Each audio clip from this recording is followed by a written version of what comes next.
We're going to solve for 4 different equations using our Texas Instrument calculator. For our first question, we need to input a scientific notation and divide it by another value. What I'm going to write now here next here are the buttons that you need to press. We're going to start off with the numerator. You want to start with the value of 3.0 or just press 3. The times 10 button here will be replaced by a single button, which is the EE in the blue. To access the blue, we do need to press second first. So we're going to press second, and then the button X exponent minus 1 over here.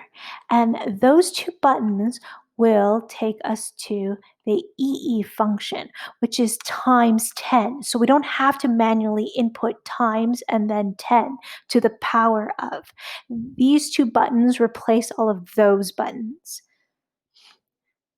The next thing we have to write down to type in our calculator is the -5. So you're going to press negative, which is this button here, negative, and then the value 5. This is for our numerator. We're then going to input our denominator. Because this is a scientific notation and also exponent, it does take higher priority according to BEDMAS than just a simple division. So you don't need brackets. But if you are doing a more complicated numerator or denominator, when in doubt, definitely bracket it out. We are just going to simply divide the numerator by the denominator, so we can just press that button. We're going to now enter the denominator values. We're going to start off with our 6.0 or just press 6. We're going to use that same button that we use, the same 2 buttons, to replace the times 10 to the power of. This whole entire thing will be replaced by pressing second. So second here, and then second x minus 1.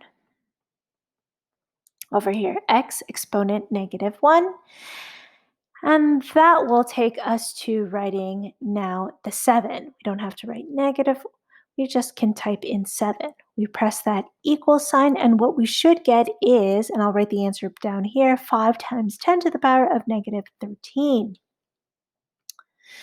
For the red, for the question number 2, we are going to, and I'm just going to erase this because we need that later. We are going to cube root 140,608. So to cube root, we have to use this function here in blue again, which is x square root. We need to let the calculator know that it is a cube root. So to input that into your calculator, I'll put it down here. You have to press 3 first.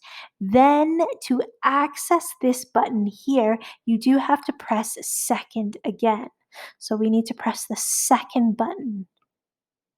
And we want to access the blue part, but to access it, we need to press this button here, which is your kind of exponent button. These 2, if you do it in order, this followed by the exponent button, you will access x square root. And we identified the x as 3. The next buttons that you're going to press are just the numbers in your question. 140,608. You press the equal sign, you should get 52. Another way of writing this is also 140,608 to the power of 1 over 3. So we need to take the exponent 1 over 3. You can put that into your calculator by putting in the number first, 140,608. So you would input that into your calculator.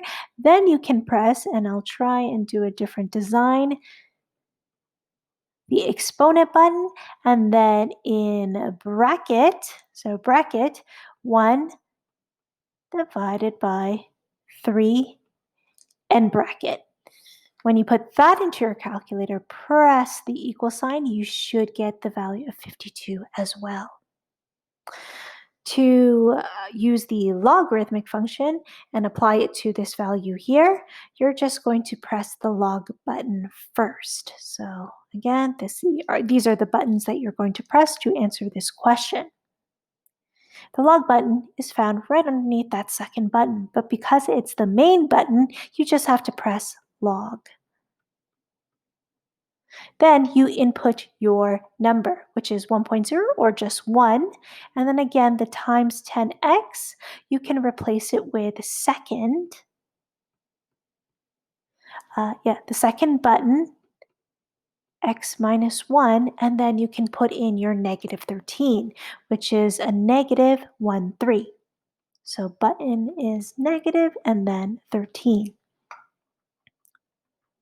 When you press the equal sign, you should get the answer of negative 13.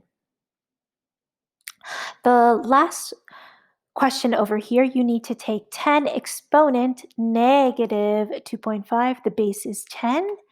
And at the same button of log, you can see that if you press the second button first, you access the function of 10x. So we want to get to that function. And our 10 comes first, the base 10. So we need to press second first. So let me get my black pen here. We need to press the second button first and then the log button. So to access that, you're going to type into your calculator second and then log. You press the second followed by the log, you access the button of 10x, which is again above over here. You follow it up with your values, which are a negative. So that button negative and then 2.5. You press the equal sign and you should get an answer of 3.16 followed by a bunch of other numbers times 10 to the power of negative 3. So try these questions out yourself. Make sure you get the same answers as me.